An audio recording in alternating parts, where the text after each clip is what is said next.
I've been thinking about a lot of character concepts recently, and I wanted to propose one.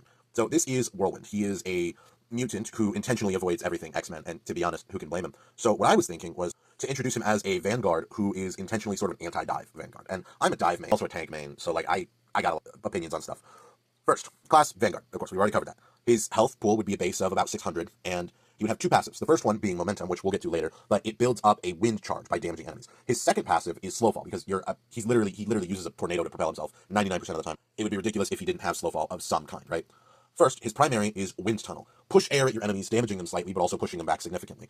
I imagine his execution would be very similar to how Jeff's primary, but the ability would act more like Invisible Woman's push and pull, but just a push per version, you know? You push people, but it's a constant push rather than a burst push.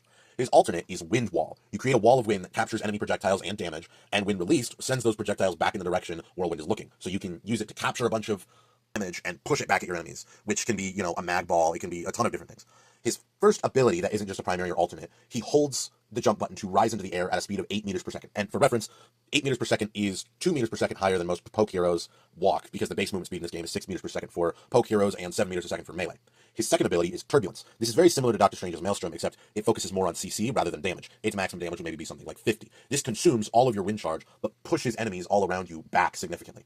This third ability is Drag. You use wind to push your enemies into the ground, applying, say, 40% slow for about 4 seconds. So it just it pushes them into the ground and makes it hard to get away, which is really good against dive.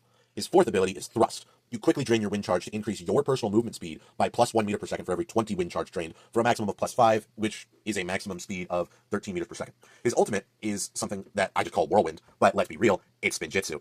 So you transform into a tornado, throwing every enemy the direction you're looking, dealing damage upon collision. So you know how when you get kicked by Emma's diamond kick, you slam into a wall and you take damage? That's what this is, but the tornado mostly just pushes you. It just yeets you into a direction. The closer you are to an enemy when this executes, the stronger the knockback and stronger the damage. Maximum damage may be 100. This also stuns enemies for 3 seconds upon collision with a wall. So let me know what your thoughts are in the comments, and don't forget to like and subscribe. Thanks.